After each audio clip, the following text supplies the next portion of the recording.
Plaisir. Bonjour à toutes et à tous. Nous sommes infiniment heureux de vous retrouver pour cette seconde journée du temps de clôture de la chaire d'excellence Normandie pour la paix. C'est un immense plaisir que de pouvoir accueillir tous nos collègues et partager les travaux qui ont été faits par les uns et par les autres pendant 4 années. Hier, nous avons eu 4 à 5 lignes de recherche qui ont été mises en avant, à savoir ce qui concerne les droits des animaux, ce qui concerne les droits des peuples autochtones, les indicateurs juridiques. Et Alexandra Aragao, nous avons eu le plaisir de montrer votre vidéo. Nous avons vu également la ligne bioéthique, biodroit. Et nous avons terminé avec l'approche One Health et le travail collectif réalisé par le professeur Michel Prieur. Et en fait, ce qui a été mis en avant, on peut dire comme message clé hier, c'est que c'est une chaire d'excellence où la responsabilité du chercheur, c'est aussi d'anticiper les grandes problématiques de notre époque, même si elles sont complexes, même si elles ne sont pas traditionnelles pour les juristes.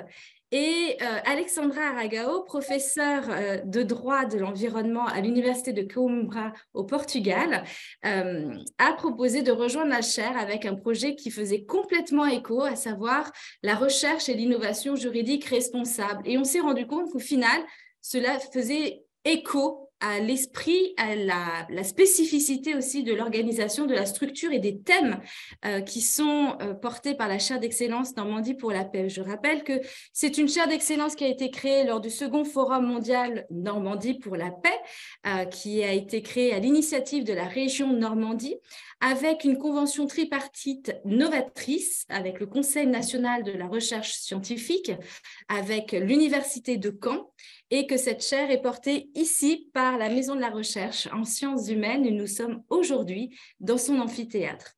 Chers collègues, nous avons l'immense plaisir de vous rencontrer en ligne et de vous donner la parole pour présenter cette ligne de recherche sur l'innovation juridique responsable. Vous avez la possibilité de vous exprimer soit en anglais, soit en français, soit en espagnol. Nous avons le plaisir et nous remercions de recourir aussi à des interprètes que nous remercions chaleureusement. Alexandra, professeure de droit de l'environnement à l'université de Coimbra, je rappelle que c'est une ville qui est classée patrimoine commun de l'humanité, où c'est l'université elle-même, et c'est un endroit des plus magnifiques. Je vous cède la parole et je vous laisse maîtresse de cérémonie. C'est à vous. Bienvenue. Merci beaucoup, Émilie. C'est un honneur d'être ici et de parler de cette ligne de recherche et de parler de la coopération entre l'Université de Coimbra et l'Université de Caen et la région Normandie et la chaire Normandie pour la paix. Lorsque Émilie et moi, nous avons commencé à travailler avec la chaire Normandie pour la paix et toute la recherche qui était impliquée, il semblait pour moi que c'était important d'apporter des éléments de recherche méthodologique parce que tous les chercheurs qui étaient impliqués dans les différentes lignes de la chaire Normandie pour la paix développaient de la recherche dans des domaines qui étaient très fortement connectés aux objectifs de développement durable, à la transition écologique, avec aussi les défis éthiques. Et je pensais qu'il y avait quelque chose qui manquait, une réflexion sur comment se comporter de façon plus éthique, plus efficace, donc à la fois plus efficace, mais tout en gardant en ligne mire la perspective éthique. Donc, je pensais que c'était important d'aider notre ligne de recherche avec l'Institut juridique et la faculté de droit de l'Université de Coimbra et mes collègues qui sont ici présents et d'autres collègues et de rejoindre cette initiative pour vraiment apporter notre réflexion collective sur les aspects méthodologiques de la recherche. Donc, dans notre faculté, ce que nous avons fait au début, c'était notre première approche, c'était un diagnostic, c'est-à-dire qu'avec les jeunes chercheurs qui travaillaient pour l'Institut juridique de l'Université de Caen, nous avons préparé un long questionnaire sur différents aspects de la recherche et nous avons envoyé et disséminé, diffusé ce questionnaire à tous les chercheurs de l'Institut qui sont des chercheurs en droit, mais dans différentes branches du droit, donc le droit privé, le droit public, le droit procédural. Et nous avons reçu de nombreuses réponses et toutes ces réponses ont été analysées. Cela nous a donné des indications sur le degré de responsabilité, le degré de conscience des exigences en ce qui concerne la recherche et l'innovation au XXIe siècle. Donc, ce que je suggère pour tous les universitaires qui sont présents ici, pour tous les chercheurs des institutions qui sont représentés ici dans la chaire Normandie pour la paix, ce n'est pas important le fait qu'ils travaillent en Europe ou en dehors de l'Europe, mais ils doivent vraiment effectuer cette analyse, ce diagnostic à l'avance pour savoir si leur recherche est vraiment alignée à ces exigences et conforme à ces exigences.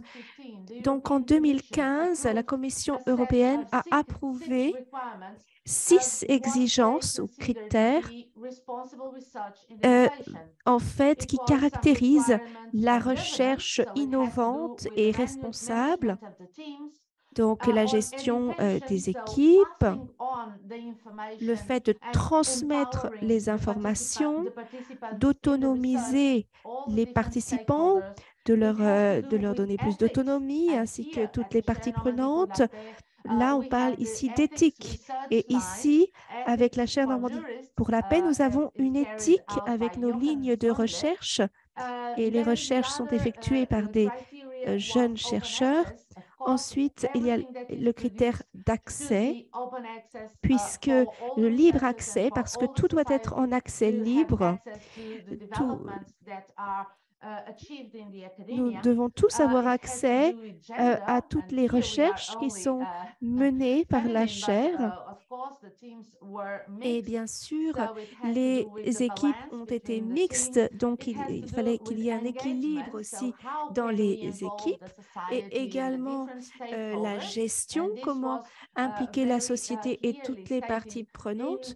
Donc, cela a été vraiment clairement indiqué par toutes les lignes de recherche et les indicateurs juridiques sur le droit, grâce au professeur, par exemple, Michel Prieur, qui nous en a parlé hier, avec donc cette ligne de recherche, et nous avons l'honneur et le plaisir de contribuer à cette ligne de recherche. Donc, avec ces 6 exigences, ces 6 critères qui ont été présentés publiquement par la Commission européenne, ces 6 exigences ont été développées, élaborées pour différents domaines scientifiques, les sciences naturelles, l'ingénierie, les sciences dures, enfin, différents types de sciences, mais pas pour le droit. Et donc, il est important d'être conscient que le droit peut aussi fonctionner comme un levier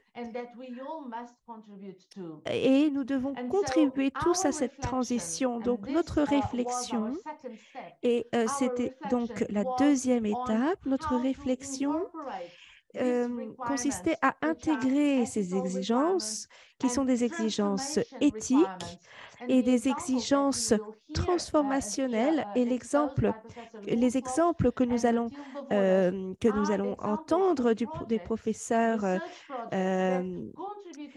de mes collègues, eh bien, vont vous montrer en quoi ils contribuent aux résultats de cette recherche. Donc, c'est quelque chose qui est très important pour la transition écologique. Donc maintenant, je vais expliquer rapidement. Donc mon collègue n'a pas pu malheureusement se joindre à nous. Elle a eu des difficultés avec son accès Internet. Et donc, ce que nous avons fait à Coimbra, à l'Institut de droit de Coimbra, avec l'Institut brésilien de IBP et conjointement avec la chaire Normandie pour la paix, nous nous sommes concentrés sur les innovations responsables. L'innovation, c'est un des deux aspects de la recherche responsable. Donc, il faut que ce soit vraiment aligné, cette recherche soit alignée sur ces 6 exigences. Donc, on regarde aussi comment les instituts juridiques fonctionnent, comment ils peuvent s'améliorer. Donc, avec nos contributions juridiques. Et souvent, nous ne sommes pas habitués à réfléchir en termes d'innovation. Et je pense que l'innovation est aujourd'hui beaucoup plus qu'un défi. C'est une obligation. Nous sommes tous obligés d'innover. Et la raison est simple. Si vous faites toujours ce que vous avez fait, vous allez toujours obtenir ce que vous avez obtenu. Donc, on veut maintenant quelque chose de différent parce qu'il faut vraiment accélérer la transition vers le développement durable. Donc, il faut innover. Et pas seulement innover dans le domaine des technologies et des sciences, mais il faut innover aussi dans le domaine du droit. Et c'est donc une réflexion qui doit être menée dans toutes les branches du droit et nous devons réfléchir à comment nous pouvons agir de façon responsable. On a cette responsabilité d'innover au niveau juridique, au niveau de la législation, au niveau des études de cas, dans les affaires juridiques, dans la jurisprudence. Donc, c'est absolument essentiel de répondre aux défis des différentes crises, la crise climatique, la crise de la biodiversité, la crise de l'eau, toutes les crises que nous subissons actuellement. Donc, en juin 2022, nous avons organisé cette conférence à Coimbra et nous avons eu l'honneur de recevoir le professeur Michel Prieur qui nous a parlé du sujet des indicateurs juridiques et c'était un exemple parfait d'innovation juridique parce que cette ligne de recherche a développé donc un nouvel outil pour évaluer comment le droit peut être mesuré. Et Christophe Bastin, qui est également présent, nous a également parlé de la façon dont on peut mesurer le droit pour le rendre beaucoup plus efficace. Parce qu'on ne parle pas ici d'inventer de nouvelles règles de droit, mais de rendre le droit beaucoup plus efficace pour qu'il puisse contribuer à une transition plus rapide et plus lisse. Donc, Michel Prieur, en juin 2022, nous l'avons invité. Ensuite, nous avons eu aussi l'intervention de Florent Pagnon. Et il est vice-président de la chaire et sur l'innovation. Et il nous a parlé de la façon dont l'innovation peut contribuer au développement durable. Nous avons aussi eu un professeur de l'Université de Madrid qui nous a parlé de la contribution des principes d'éco-innovation pour l'agenda 2030. Nous avons eu un autre chercheur qui aussi fait sa thèse de doctorat sur les indicateurs juridiques. Donc, une autre ligne de recherche. Et ensuite, nous avons eu, bien sûr, l'intervention d'Émilie Gaillard sur l'avenir de l'innovation. Donc, c'était vraiment l'exemple parfait des exemples d'innovation juridique et comment ces innovations juridiques peuvent contribuer à un changement de paradigme pour les générations futures, pour ces lignes de recherche en droit. Nous avons aussi eu l'exemple du Brésil et finalement, nous avons terminé cette conférence avec l'innovation de Mathilde Laborès sur l'innovation. Donc, ce que nous avons fait au début, donc d'abord, premièrement, un diagnostic. Deuxièmement, nous avons organisé une conférence pour que les personnes puissent se rencontrer, puissent commencer à faire du brainstorming et ensuite, il fallait mettre tout cela sur du papier, rédiger tout cela sur la nécessité de l'innovation. Et là, en ce qui concerne le concept de cet ouvrage, je vais donner la parole à professeur Dulce. Merci. Merci, bonjour à tous. Bonjour à tous qui nous écoutez, merci à vous tous qui êtes dans cette salle. C'est un plaisir d'être ici. C'est aussi un plaisir d'avoir été impliqué dans le travail de la chaire Normandie pour la paix grâce au travail et à l'enthousiasme du professeur Alexandra Aragão. Ce problème est vraiment très important pour le professeur Aragão et elle cherche vraiment à convaincre toutes les académies de Coimbra, du Portugal, etc., pour qu'ils puissent être persuadés de cette nécessité de mener des innovations au niveau juridique.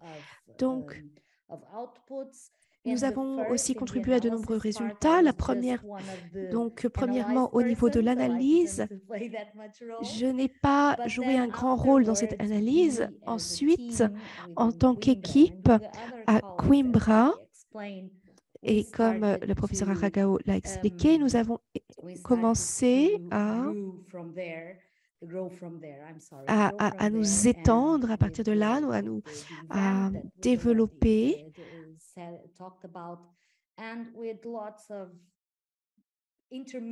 Et il y a eu de nombreuses discussions intermédiaires entre nous. L'idée était de rassembler tout ce dont nous parlions dans une ligne de recherche dédiée et également dans un institut de recherche de l'Université de Coimbra pour définir l'étendue et la portée d'un ouvrage, d'un livre. Alors, un moment. Pardon, il fallait que je dise quelque chose. Donc, la question ici, c'est comment engager un grand nombre de personnes. Donc, c'était la responsabilité ici. Et nous avons un grand nombre de personnes qui ont pu contribuer de l'Université de Coimbra, mais pas seulement, également d'autres universités. Il y a eu aussi des étudiants de niveau de doctorat.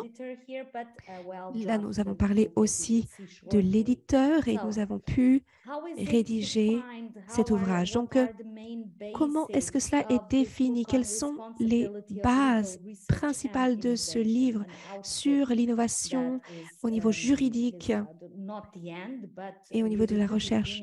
Donc, c'était vraiment le début de notre travail dans ce cadre-là. Donc, ce qui a déjà été dit par Alexandra, nous voulions vraiment comprendre pourquoi la recherche et l'investigation sont effectuées au niveau de la science en général et de porter cette innovation, cette perspective de l'innovation, particulièrement dans le domaine du droit, Nous avons des défis particuliers et nous avons besoin d'interaction entre des personnes scientifiques, des personnes du domaine universitaire et nous avons vraiment besoin de cet aspect-là. On a parlé de développement durable, pardon, et cela joue un rôle majeur dans le développement de produits, par exemple, la façon dont les entreprises vont changer d'attitude. Donc, c'était vraiment quelque chose de très important. Et en ce qui concerne les sciences juridiques, eh bien, elles ont toujours été perçues comme des sciences qui étaient plutôt perçues comme des sciences destinées à maintenir un statu quo. Donc, nous n'aimons pas tellement la transition, nous sommes plutôt des conservateurs et c'est comme cela que nous sommes perçus généralement.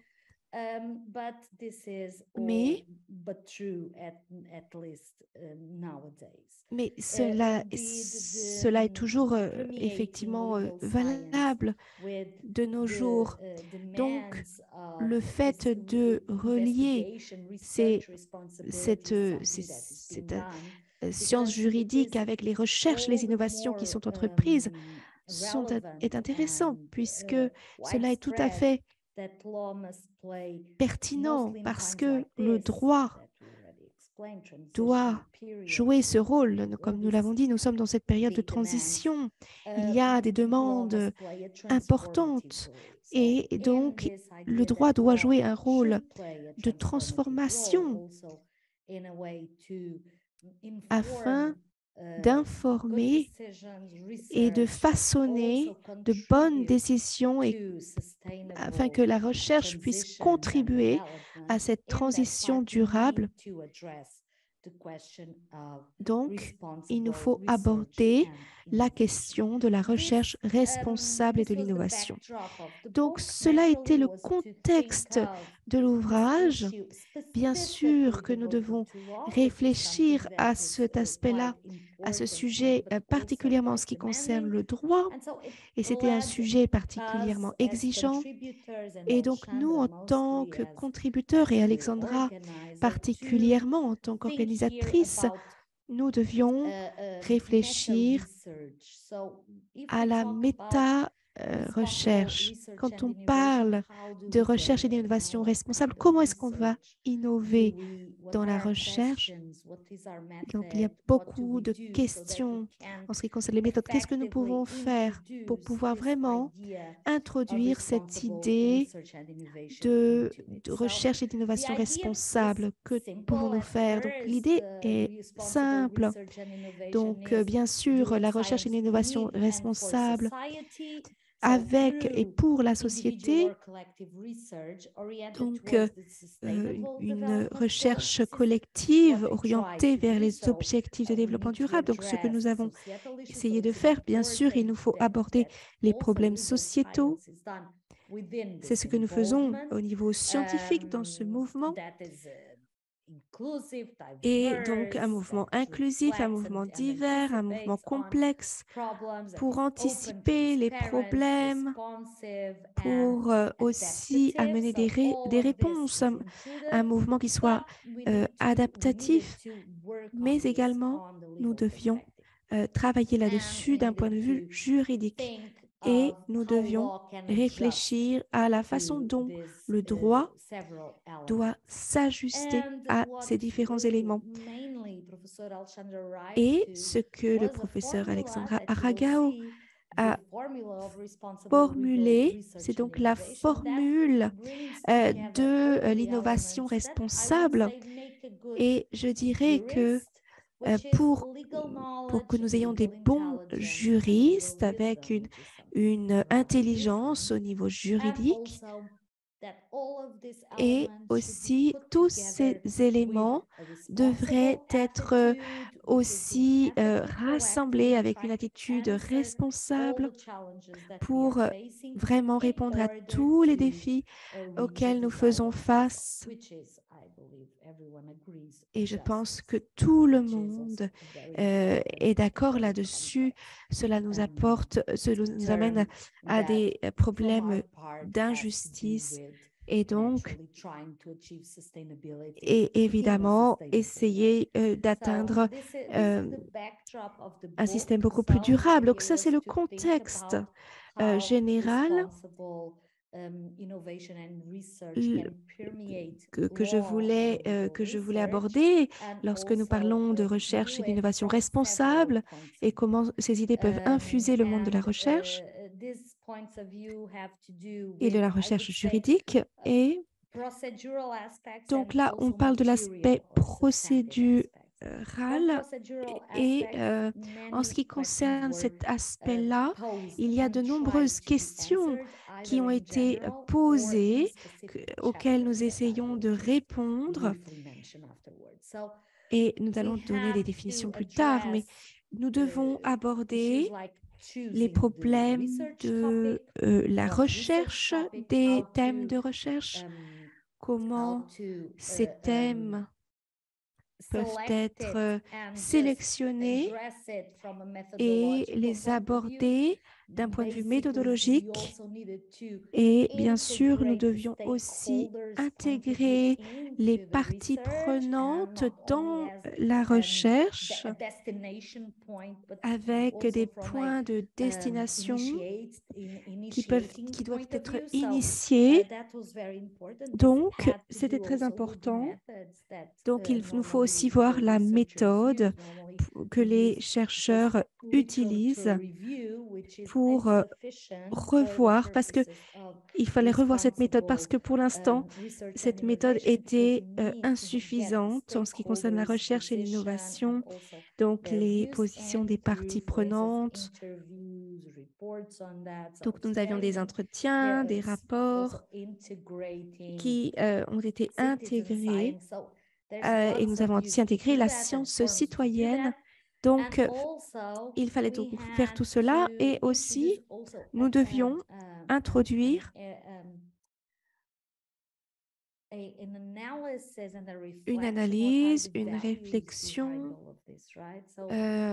sur tout cela. Donc, bien sûr, le droit qui doit être beaucoup plus évalué et évolutif. Donc, les valeurs, bien sûr, les principales valeurs que nous avons pour comprendre pas seulement d'un point de vue du droit et des principes, mais aussi les valeurs éthiques, les valeurs de genre, d'autres principes à prendre en considération pour mener cette recherche. Donc, nous avions aussi les questions de la communication et comment créer sa propre plateforme pour que votre investigation, vos enquêtes puissent compter pour cette recherche innovante. Donc, c'est aussi quelque chose de très intéressant, l'idée de comprendre dans quelle direction cette innovation est menée. On peut par exemple choisir un thème qui est plus spécifique et on peut aussi essayer de savoir où est-ce qu'on introduit cette innovation. Est-ce que ce sera dans un sujet juridique, comme Alexandra le dit dans son article? Est-ce que c'est dans le cadre juridique? Est-ce que c'est dans les sujets de droit? Donc, il y a une série de points d'entrée où l'on peut parler, où l'on peut aborder ce sujet de recherche et d'innovation. Donc, j'aimerais, donc je ne vais pas parler de ce que va dire ma collègue Mathilde, mais j'aimerais tout de même parler de certains des articles et présenter certaines contributions qui sont présentes dans cet ouvrage et pour que vous puissiez vérifier cela et que vous puissiez vraiment vraiment avoir l'idée, avoir l'envie de lire cet ouvrage en ligne. Il y a deux parties. Une partie sur les études de cas en ce qui concerne l'innovation et la recherche, et dans l'autre partie, on décrit aussi l'historique, la méthode, comment cette recherche juridique a été menée, avec des entretiens aussi structurés, et comment être ouvert à d'autres méthodes, ainsi que les défis de ce type de recherche.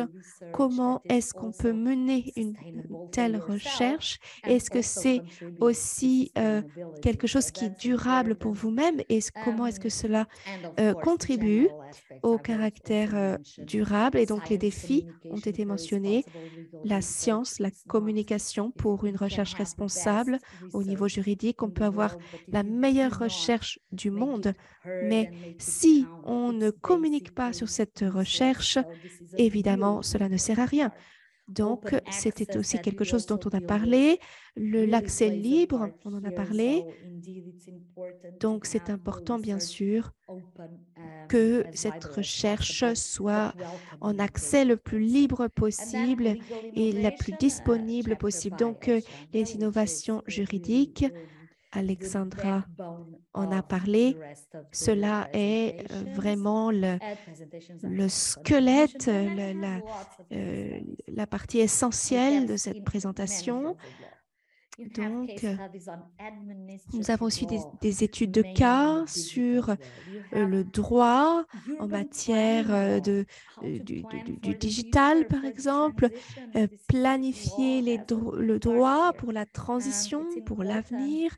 C'est important aussi que les avocats soient conscients de leurs responsabilités et qu'ils puissent eh bien, faire fonctionner tout cela. Donc, la médiation, et donc là, on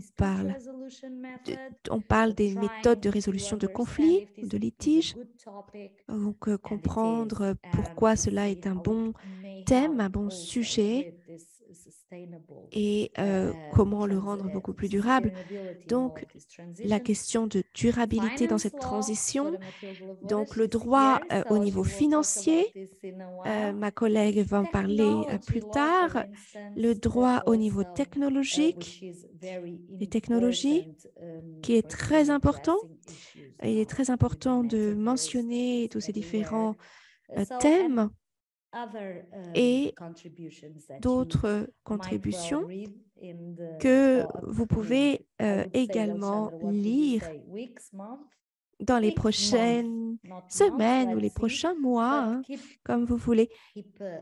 Mais restez conscient que cela va bientôt être diffusé, et j'ai eu le plaisir de lire et de contribuer à cet ouvrage, et je l'ai trouvé très intéressant. Ce sont des points très intéressants de développement pour ces sujets essentiels. Donc, merci beaucoup de m'avoir donné la parole. Je vais donner la parole à ma collègue Mathilde. Merci beaucoup. Merci à tous. C'est un vrai plaisir d'être ensemble pour partager les conclusions de mes enquêtes.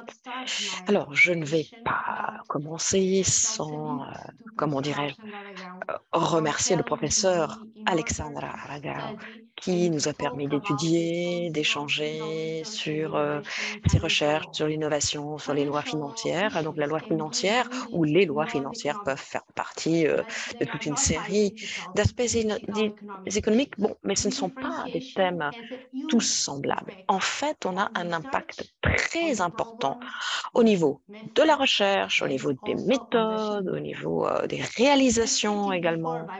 Et donc, comme le disait le professeur tout à l'heure, eh bien, on a des commentaires, des aspects plutôt communs qui peuvent être certes semblables. Alors, y a-t-il différentes durabilités, comme la durabilité financière, la durabilité humaine, environnementale, par exemple, ou bien pouvons-nous parler que d'une seule durabilité? Alors pour moi, c'est cela. Il n'y en a qu'une. On ne parle que d'une seule durabilité, mais on a beaucoup d'aspects différents. On a beaucoup de thèmes qui doivent être étudiés. Et voilà pourquoi c'est fondamental, je pense, comment dirais-je, en tant que chercheurs, nous puissions ensemble donner des réponses, partager nos recherches sur tous ces thèmes pour justement accomplir cette durabilité. Alors, naturellement, les recherches ont mis en exergue tout cela et on a des mécanismes bien précis qui utilisent ces deux secteurs. Et c'est un vrai défi à relever. Pourquoi? Parce que nous avons la rhétorique et l'aspect qualitatif qui va être mis ensemble, si vous voulez. Et donc, voilà, l'idée, c'est d'avoir et de trouver des compromis. Et donc, il s'agit de voir les aspects positifs, négatifs, mais ceci fait partie du jeu, si on peut dire. Donc, voilà, on a toute une série d'outils tout à fait importants. Alors, après, naturellement, j'espère que vous pourrez le lire, hein, euh, et donc, du coup, on met en exergue tout ce qui concerne ces aspects au niveau de la durabilité, de son développement et aussi la durabilité fiscale. Attention, c'est très important parce que on a les marchés avec la durabilité environnementale, comment dirais-je, les développements sociaux, humains, mais aussi cette durabilité fiscale qui est fondamentale. Alors, chaque jour, on entend parler de la durabilité fiscale et que c'est un problème très, très important. Bon, c'est certain, mais il faut aussi que que nous relions tout ça avec tous les autres points. Donc, on a naturellement les institutions académiques, privées, les organisations qui nous permettent de mieux comprendre ce problème et finalement d'atteindre une solution faisable. Et au niveau des lignes directrices européennes, alors on a commencé à voir et à comprendre qu'il faut mettre des priorités. Donc, il faut impliquer différents acteurs, par exemple les décideurs politiques, les communautés, la société civile et les organisations et les communautés de recherche.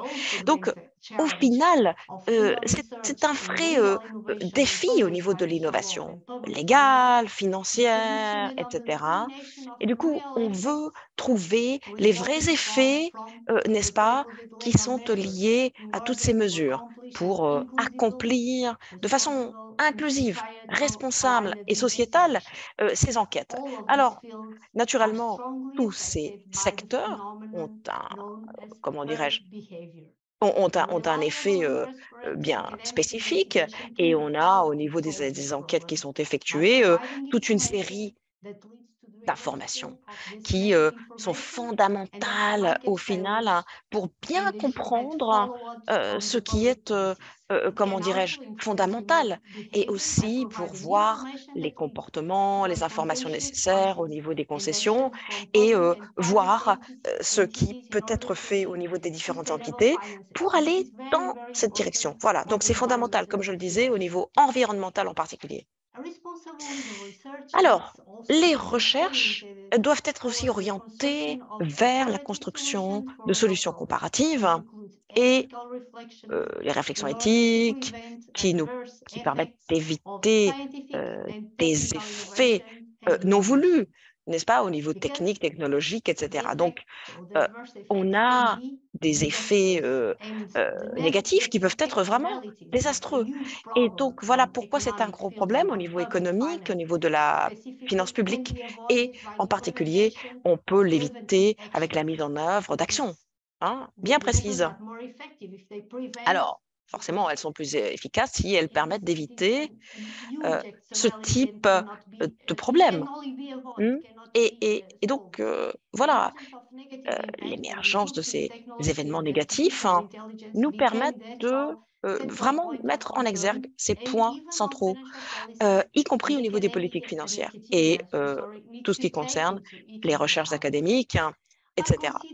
Alors, en considérant différentes formes d'investigation, d'enquête, etc., on peut peut-être résoudre ce problème qui a eu lieu et qui a lieu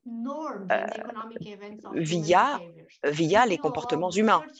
Donc, voilà pourquoi il s'agit de connecter finalement tous ces liens au niveau des politiques et de comprendre ces approches globalement. Alors, naturellement, il s'agit d'avoir une évaluation de tout ce qui concerne les études empiriques, les approches empiriques, scientifiques, juridiques, et comme mes collègues viennent de le dire, ceci est tout à fait important.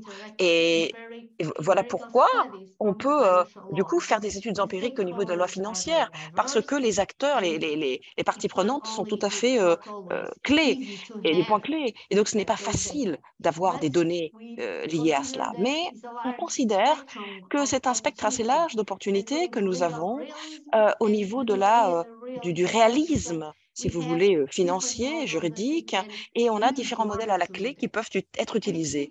Voilà. Et du coup, on peut considérer l'importance de l'introduction ou voir le renforcement de cette formule euh, qui est, on va dire, liée au comportement économique en faisant des choix avec des outils non coercitifs et avec aussi des aides à la clé. Ceci n'est pas simple, mais ceci nous permet d'avoir des impacts importants qui vont permettre la création d'avoir de politiques plus efficaces et surtout de contrôle des dépenses comment dirais-je, contrôler aussi le fardeau de la fiscalité. Donc voilà, il s'agit de bien comprendre tout cela et de suivre les différentes catégories qui n'ont pas forcément les mêmes problèmes ni les mêmes approches. Donc, l'idée, c'est de voir cet impact qui demande eh bien, un changement comportemental et ceci est fondamental, y compris au niveau éthique, puisque des thèmes sont présents et peuvent émerger au niveau éthique et allant de pair avec ce processus. Alors, chacun est d'accord parce que l'information, l'enseignement sont à la clé des choses économiques. Et comme toujours, l'éthique permet eh bien, de remettre tout cela en l'état et d'utiliser le tout de façon vertueuse. Et ceci est vrai, naturellement, et également au niveau de la recherche. Et donc, voilà pourquoi nous avons la possibilité d'embrasser différentes perspectives, différentes approches et, euh, et d'analyse. Donc, voilà pourquoi ceci nous permet de comprendre au niveau de la loi, des lois financières comment on peut promouvoir tout cela. Et le fait d'être influenceur et d'avoir des opportunités au niveau des gouvernements, de pouvoir résoudre tout cela, d'un point de vue sociétal, est fondamental. Et, comment dirais-je, il s'agit de résoudre le tout.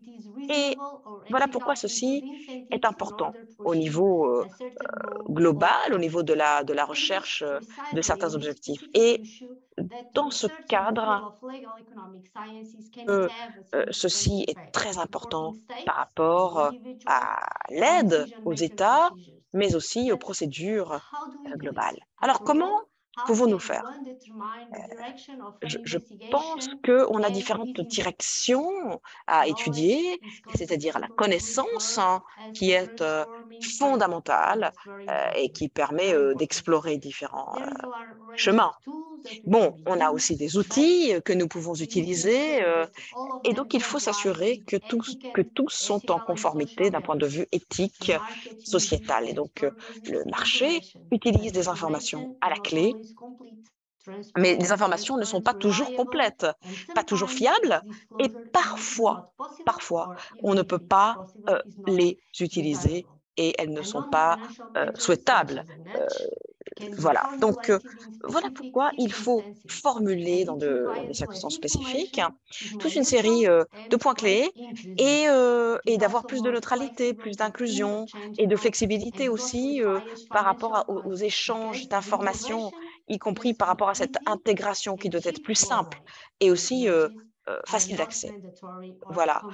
Donc, ceci est très important au niveau de l'intégration des finances, de l'aspect financier. Ensuite, on a des possibilités qui sont fondamentales par rapport à la durabilité, par rapport aux recherches aussi qui sont effectuées dans ce cadre. Et c'est un problème global, je dirais, au niveau des enquêtes, au niveau des études qui sont effectuées, puisque c'est vrai que c'est présent un peu partout. Et l'idée, c'est vraiment de pouvoir être à même de le faire. Et en outre, il faut considérer les différents scénarios, des spécificités liées aux comportements économiques qui peuvent mettre, comment dirais-je, en l'état tout cela. Donc, les effets, tout ce qui concerne les dangers, etc. Bon, maintenant, je pense que je vais lire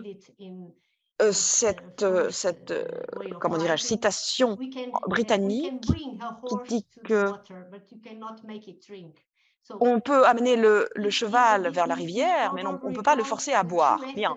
Donc, ce proverbe britannique du IIIe siècle est très important, puisque c'est exactement cela. Finalement, on peut faire toutes les recherches possibles, on peut faire tout notre possible, mais on ne peut pas s'assurer qu'il y ait un résultat. La solution parfaite par rapport à ce type de problème est de pouvoir assurer finalement une nouvelle vision, un nouveau produit possible en utilisant une autre citation, Joseph Jumpeter, qui nous dit que l'introduction d'un nouveau produit sur les services, sur le marché, est innovant. Et justement, quand seulement il amène le consommateur à le rendre de pouvoir en profiter finalement, que le consommateur puisse utiliser. Bon, vous voyez que c'est un changement de perspective. En fait, c'est pas forcément le produit, parce que le produit peut être le même, mais attention, c'est une nouvelle perspective qui est offerte aux consommateurs, somme toute. Donc voilà, je pense que c'est une façon faisable de changer les mentalités, de changer notre vision, de changer notre approche finalement à un produit. Bon, ceci est fondamental. Ce sont des efforts à mettre en œuvre. C'est très long puisque c'est un engagement sur le long terme. Et je pense que ceci est fondamental puisque ça nous permet d'arriver vers une durabilité au niveau financier, au niveau global. Et également, on a des potentialités d'aller vers d'autres dimensions. Est-ce que nous pouvons réaliser d'autres durabilités avec des constances, avec des scénarios constants? Non. Et donc, l'idée, c'est vraiment d'impliquer les parties prenantes, les acteurs, et de pouvoir gérer tout cela directement. Donc, il s'agit de comprendre cette approche avec des environnements très spécifiques qui nous permettent d'étudier tout cela. Bref, en gros, nous pouvons comprendre les perceptions, comprendre les impacts et voir quelles sont les activités qui sont, comment dirais-je, clairement définies. Ce sont des personnes juridiques, ce sont des entités. Donc, voilà, pas de choix ici par rapport à cela. Si on s'assure que les acteurs comprennent les effets de ces choix, y compris les plus personnels, et d'un point de vue économique également, eh bien, ceci sera fondamental pour s'assurer que la durabilité des finances publiques, mais pas que, y compris d'autres aspects, sont globaux. Merci beaucoup.